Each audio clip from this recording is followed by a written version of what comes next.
Hey everyone, today we're going to be doing things a little bit different. I'm not going to be doing a tutorial as I usually do. I'm just going to be going through what it is that I do usually when I start up ComfyUI every day.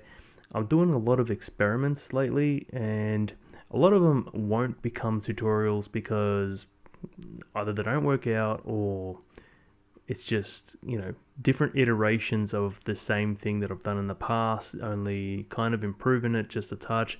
And it's not really worth making a whole tutorial just for that. So I've decided to start showing you exactly what it is that I'm doing from day to day, what experiments I'm doing. You may get some new tips out of it, and that way you'll be able to keep progressing with me as I'm doing these. All right, so let's take a look at what I've been working on lately. This is a new workflow that I've been working on, and basically what I had in mind was I wanted to take the 16 frames. So usually when it comes to animatediff, you have about 16 frames where they look exactly the same. After 16 frames, you've got about 4 frames where it starts merging into the next 16 frames, and so it's kind of like a weird morph sort of situation. It doesn't always happen. Sometimes you're able to get something very similar, but the only issue that I keep having is if I do an anime picture, the clothing tends to shift color-wise, and also you have certain bits and pieces that, of the clothing that will change. It's not a problem if they're moving, but when they're not moving and it starts shifting, you have a problem, because if they're moving, you can kind of say, the shape of the clothing kind of changes because the character's moving. If the character's not moving, you're kind of screwed, right? So in this instance, what I wanted was to essentially have a still sort of character, not too still, but have a little bit of movement, perhaps in the hair, in the way that the body's kind of shifting, so it's not just a static image. Kind of like, what do they call them when there's kind of like a people take an image and it like animates the background, or like the grass moving and stuff, sort of like that. Only I wanted to do it with a person, and then from there I'd be able to take it into FaceFusion and add the facial animation. Well, to a certain extent, you can add lip syncing. I'm still working on a method to integrate blinking, so that's kind of the next step. But when it comes to lip syncing, it's actually getting pretty decent. So I'll show you what I've been working on. So this is basically the same workflow that I've had for a while, for the last couple of weeks. So any of these workflows that I'll be using in these videos will be on my Patreon. That way you guys can play around with them and see if you get anything out of them. Copy and paste bits and pieces into your own workflows. I'm going to be going with a realistic vision 5.1. You can use ControlNet if you want, but at the moment I'm just exploring like random sort of characters. This is the character that I made for a friend of mine. He's a comic book artist, and one of his characters was basically just looked like Kristen Stewart but with green hair. Then I made this image of her. So I thought I'd feed that through the IP adapter. So as you can see, it's only 16 frames, but I have it moved just enough where it gives us the motion. And all I did was a girl with green hair in a superhero costume. We don't need this. If you're doing a cartoon, you can keep that, but I'm not doing that at the moment, for these ones at least. Now, this lora, I need to test how much it actually helps. So I'll let you know. Okay, so this one's actually a lora that Stephan Tual on YouTube put out, and I'll put a link to his YouTube in the description. You can check out the latest video that he put out. It was actually pretty good when it comes to getting these sort of cinematic videos, and I felt that I could kind of integrate that into here. I've gone directly with an empty latent. Now you notice that the actual resolution is quite low, so it's 576 by 344, so it's kind of like 16 by 9. I don't think it's exactly 16 by 9. You might have to do a bit of cropping if you want exactly that resolution. Okay, so the animatediff, I've been using the V3 SD15, getting some pretty decent results from it, but I've actually reduced the amount of motion. Now I saw someone yesterday actually playing around with using a loop loop system. So I need to integrate that into this as well, because I'd like it to actually be looping. So the 16 frames be looping as opposed to just being like from start to finish, you know, it's like point A to point B. It'd be good if I can get some looping, because then for the anime, it'd be good to have that. But in saying that, I've actually tried a couple of looping and like alternate looping systems, and yeah, they haven't been great. You can still kind of see like the moment when it flicks over to the first frame. I'm just using the IP adapter SD15 bin, so I'm just gonna run it. Actually, no. Let's cancel that. So I do this a lot. You'll find that I'll start running and it'll get to here and I don't like what it looks like, so I'll shut it off before letting it continue. Now, what have I got here? See, I haven't updated this because I deleted all the control nets because I wasn't going to be using them. I forgot to connect this, so let's connect that before we go any further. So what I was going to do is, let's change this image. So this one was interesting, just that in there. It's got roughly the right aspect ratio, which is great. And we'll go with a green alien with shiny skin. Now if there's anything that comes up later on that we don't like, we just chuck it into the negative and start it again. So it's kind of like an iteration sort of process. So let's try that. Once it gets here, it's actually pretty quick because we're only doing 16 frames. I need to explain to you what it is, the system that I'm doing. So what it's doing is it'll do 16 frames here. It'll push it out here and this will interpolate it. It'll add 4 frames in between each frame, right? So let's see what it gives us. We're happy with it. Oh, okay. That's actually pretty cool. It's not exactly like that, but I like it. It's pretty awesome. So is that paused? Resume. And how many frames did it give us? 61. Not exactly sure what the math is on that. So we've got 61 frames, which is fine, because what will happen now is it'll send it through the upscaler. What have I got it on? I should have changed this actually, because I got another one for faces, which I haven't tried yet, but it's an 8XL, so I'll have to turn that down significantly. That's already only 1152 by 688 is the resolution on that. Now that's running through the second K sampler, so that'll add a bit more detail. And you'll notice that it's very jittery. Okay, so what I'm doing is I'm using this kind of smooth out the animation created by the interpolation, and then that way it'll give me that slow sort of movement. With this character, I probably won't be doing like a face fusion, but I'll show you one in a second where I can do that. So I'll put a human in there, that way it'll be able to detect it properly. I haven't been duplicating it in here because it does get rather long. So this section that I've created here, it's another multiplier. So film VF1 multiplier, but only set to 2. That way it'll add more frames to it and make it even slower. So I'll do hide preview. Do I have a resume preview? Oh, that was already playing. See how slow it is? So then that way, if I want to replace the face with this, it's giving me that slow sort of movement. Now the thing is that you should probably integrate ControlNet into this. That way you'll be able to control how much and how the character moves. The only thing is that, yeah, I kind of felt that it was kind of stifling the creativity of the image a little bit, so that's why I turned it off. But you can integrate that. That way you'll be able to control, and so your character won't go flying all over the place. And if you need her or him to stand in one spot and, like, you know, turn their head a particular way, with 16 frames you can more than enough do that motion, and then after that you can slow it down, add, you know, a little bit of animation to the face. That way it doesn't look so static.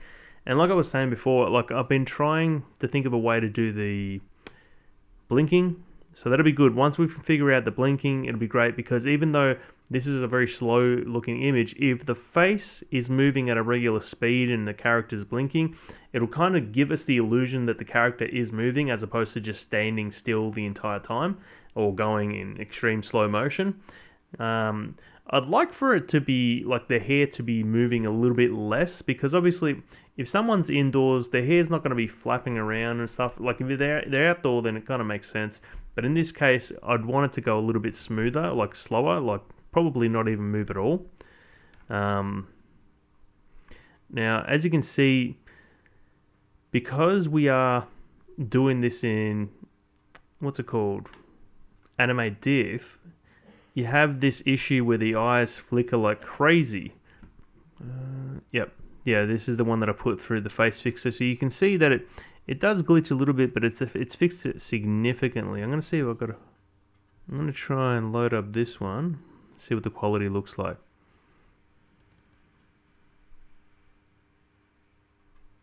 Yeah, that's much better. So you can see the quality of the eyes, like it doesn't flicker as much as the other one. It does have a little bit of flicker, but nothing like what the other one was doing. So let's have a look at that. So you can see the eyes were flickering like crazy. But in saying that, I have actually found a way to fix this, and let's see if I've got that here.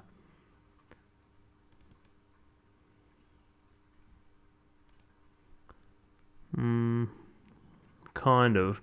So in this one, what I did was, when I did the 16 frames, I actually put this through the FaceFusion with one of the frames, and then that way it controlled, or at least semi-controlled, the entire 16 frames, and then I did the interpolation. But this one didn't turn out too bad. I actually like the way that this turned out. I'll show you another one that I did. So this one's talking. I don't have the audio set up for it. So it's not recording, so I'll put the audio in it later. But what it did was it cut out this section completely with the face and warps the hair even, which is great. So you got this warping of the shadow, so it's kind of following the face, which I thought was great. Yeah, I just need to find a way to stop it making the hair kind of shimmer.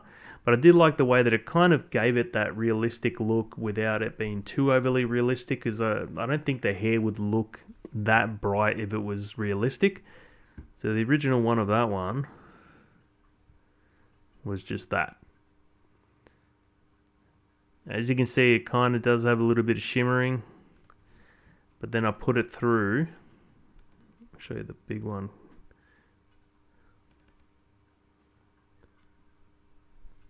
So this is one of the first iterations. So all it was doing was changing the mouth part. It wasn't changing the entire face. So then what I did was I actually got exactly what I said with the previous one. I got just one image of this and did a face swap, or face replacer, whatever it is. And then that way it changed the entire face, not just the mouth. And you'll see that it actually gives you a much smoother finish as opposed to just doing it, only doing the mouth. Let's go back into ComfyUI and see where we are at the moment.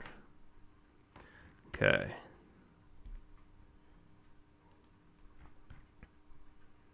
So that's pretty good. It's flickery as anything, but I have an idea. Let's say we like that frame. We can save it. And just so I don't have to go digging around for it, we'll do that. Now I'm going to load up FaceFusion. If you haven't installed FaceFusion, it's easy to a certain extent. If you've installed Automatic 1111 and ComfyUI, most of the stuff is already installed in your system. But other than that, it's pretty simple. So I'm going to switch over to CUDA, not CPU. Works a little bit faster on mine. Might work a little bit faster on your CPU. So we'll do Face Enhancer. And now, just got to load it up. So I'm going to drop the video in here. And I'll drop the image in there. And so all I want is for that one frame that I did to kind of smooth out the rest of it. So let's see what it gives me. Okay, 100% quality. I'm not sure if it'll work, but we'll see. Because it's mostly trained on human faces.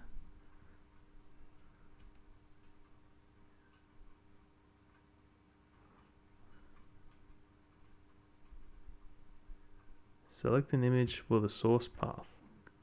I did. Oh, it's still uploading. Let's try again.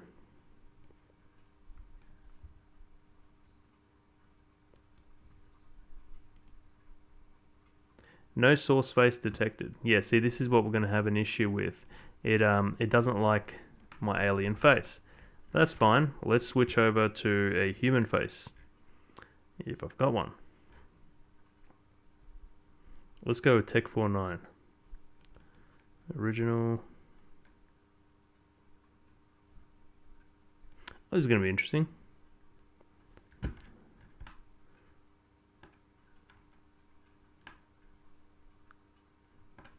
Let's see what it gives us. So we'll change the prompt again. Male in a shuttle cockpit. Shuttle cockpit. Yeah. Cool. Let's check it out. Now you'll also notice that my frame rate for the very first one is down to 6, and I did that on purpose because I wanted to see the slow movement that I was going to get later on with the multiple frames. So that's why that is. You can speed that up if you want, but there's really no purpose to it. Really no point in doing that. Oh, that's weird. Let's try. Let's see if we change that. It gives me something different. I may even need to crop this. Let's see if I can crop it.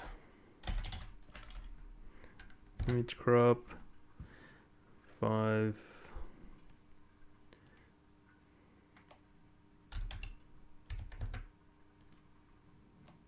Three, 4, 4. It might actually not be what we're after, but let's try preview.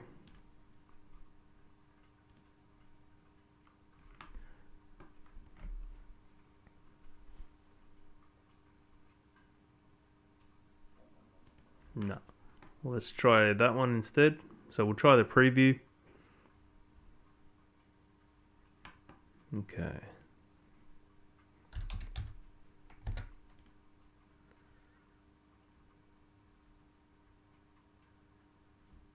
What's the resolution of this? So it's 768. So let's do 768 by 768. Let's see what the resolution fix. Yep.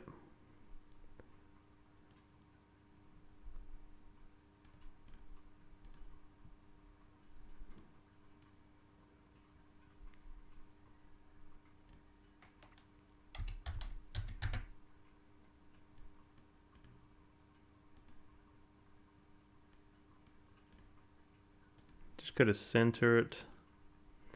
And then the width we'll do 1024. So it's roughly 16 by 9. A little bit more. Let's go 1280.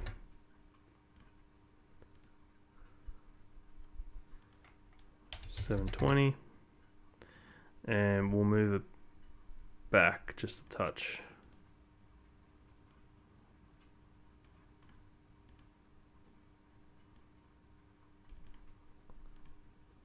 Perfect. It's exactly what I want. So let's go with that one. And we can actually change this up a little bit to give it a bit more strength. See how that goes.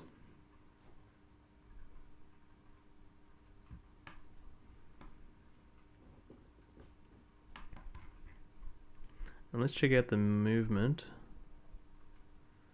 Yeah, see, that's pretty good because then it's not moving too much, and you can actually add like a mouth movement to that as opposed to it like shifting around too much.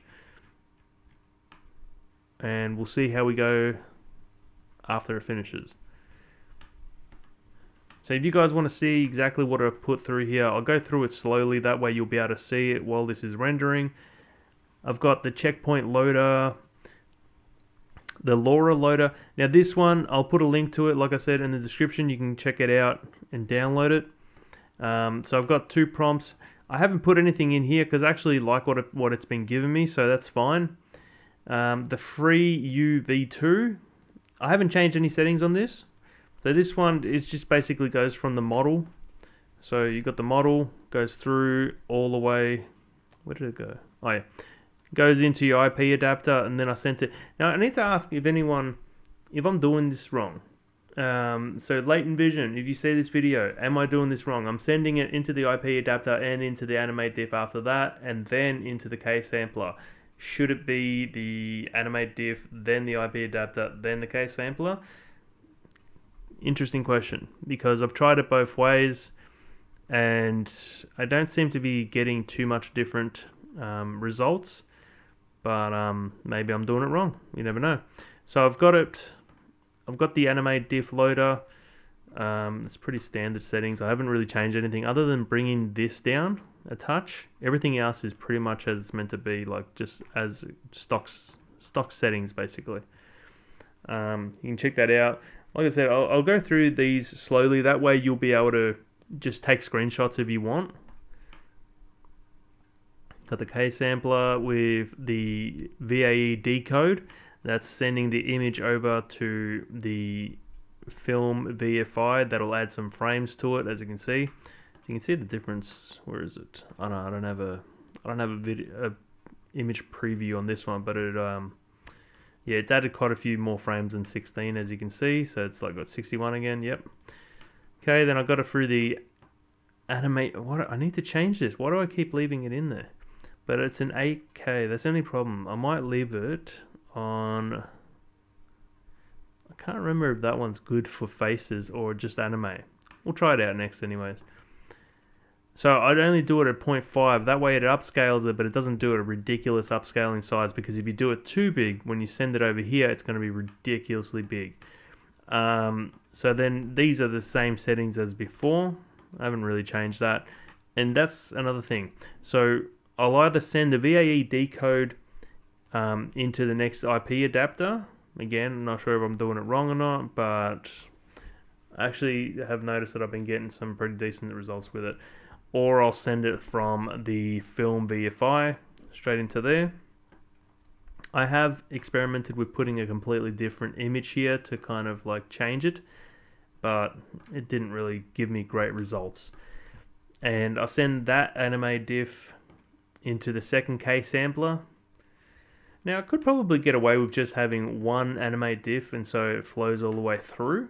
The reason why I have these ones bypass usually is because it adds a lot more frames, and I only use it if I absolutely need to. It's basically this all over again without using the animatediff. So it does use the animatediff, but it uses the previous one, as you can see. And then it kind of saves it out as a separate file. But these files are freaking huge. I'll show you. I'll see if I can check out how many frames it actually has. So it's 240 frames. Pretty sure I've done longer than that.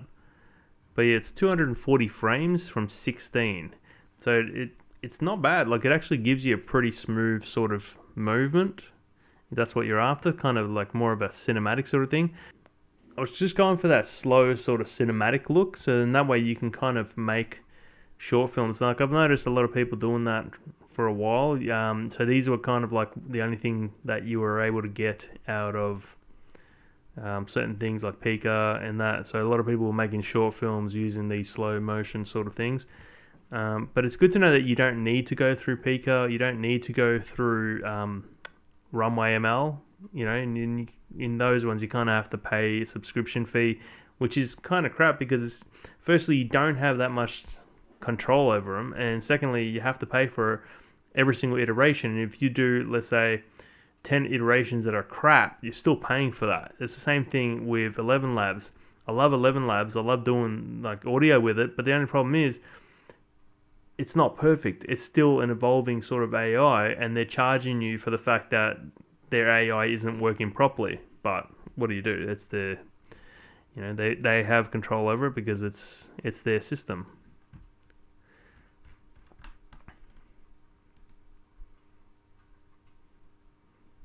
That's pretty cool. So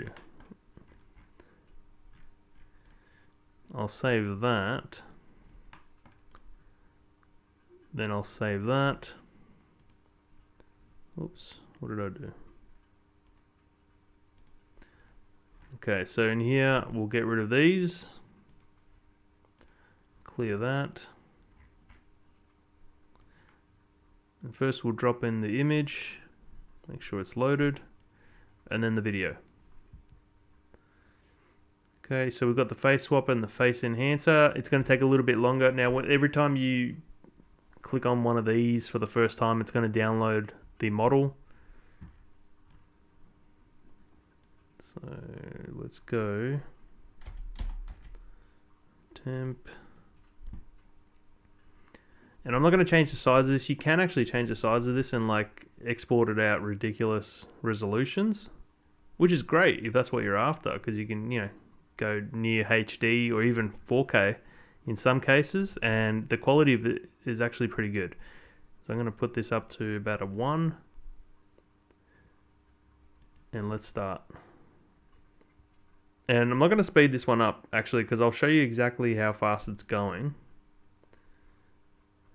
So this is, we're doing 61 frames, and as you can see, it's already done the face swapper, and now it's doing the face enhancer.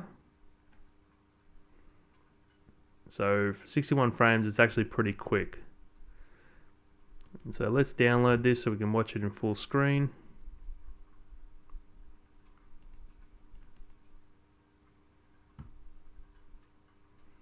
Not bad, not great. You could probably get away with like making this even bigger. Like, let's do that actually. Okay, so what I'm going to do with this one is I'm going to send Tom Cruise through the crop again, and then I'm going to resize it to 512. Should I do width? Let's go 768 for the width. And for the prompt, what did I have up here? Yeah, that'll do.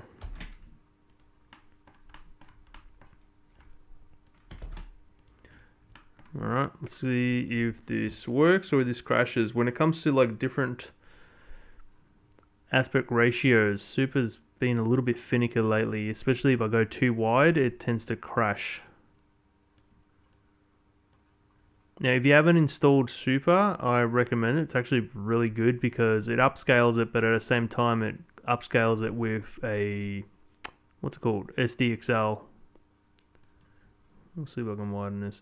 So it's got an SDXL model that you can load up. So you can load up any SDXL model that you have. That way, when it upscales it, it doesn't just upscale it, it actually re-renders it, adds detail, which is great, especially the faces. But that's when it works. Sometimes it doesn't work. And usually when it doesn't work, it's got something to do with the aspect ratio or the size of the image that you're putting into it. So don't put a massive image in there because it's not going to work. Now you probably noticed that this is actually taking quite a bit of time, and the reason is I'm upscaling it 4 times the actual size. Well, not 4 times the actual size, it's 4 times the actual size that I've resized it to. So in this case it's 768 by 512, it's going to be 4 times that. It tends to be rather large. So the quality is going to be great. The only problem is it just takes a little bit of time to render that out.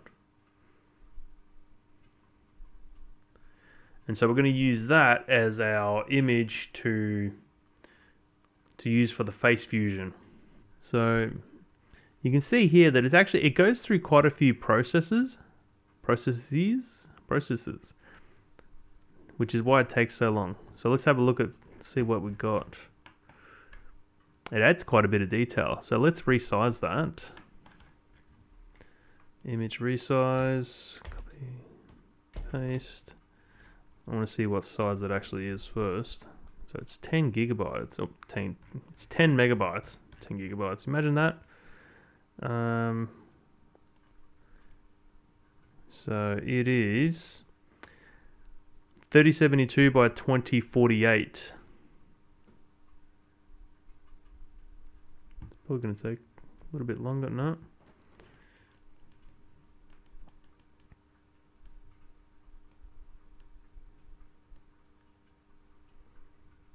Okay.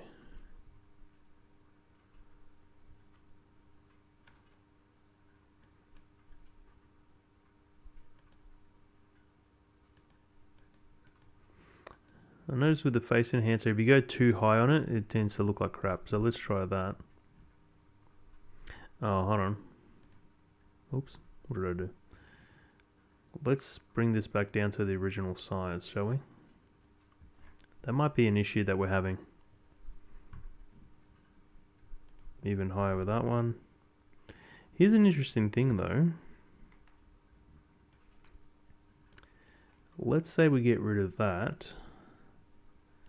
And then we add 2 images. So what I'll do is I'm adding this image and I'm also adding one of the original image. And let's see what that gives us.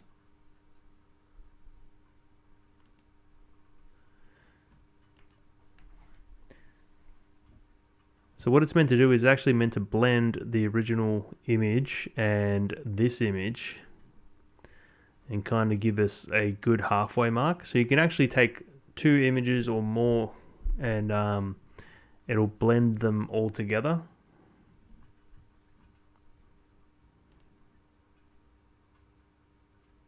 What have I done? I clicked it again.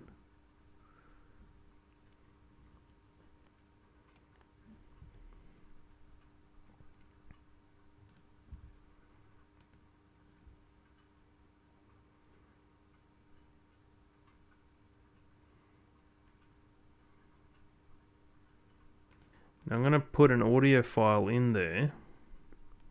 And this is purely because I want to show you that you can add audio. Get rid of these ones. And then when you drop that in here, you'll see that we've got dialogue and you've got these 2. And so then let's start that. Actually, no. Whoops. What have we done? Need a lip syncer for this. So let's clear that. And here's actually interesting thing that I've found with this FaceFusion is the order of this apparently is very important, because you see what happens there. It's actually pretty shocking. But if we get rid of these 2, actually let's get rid of all of them, start fresh. We'll go lip syncer and then we'll go face swapper and face enhancer. Bring the face enhancer just down a touch and then go that way, and let's see if it improves the actual image video.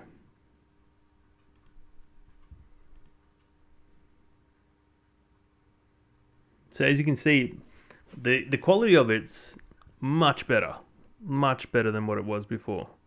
I don't know why it adds the black frame at the beginning.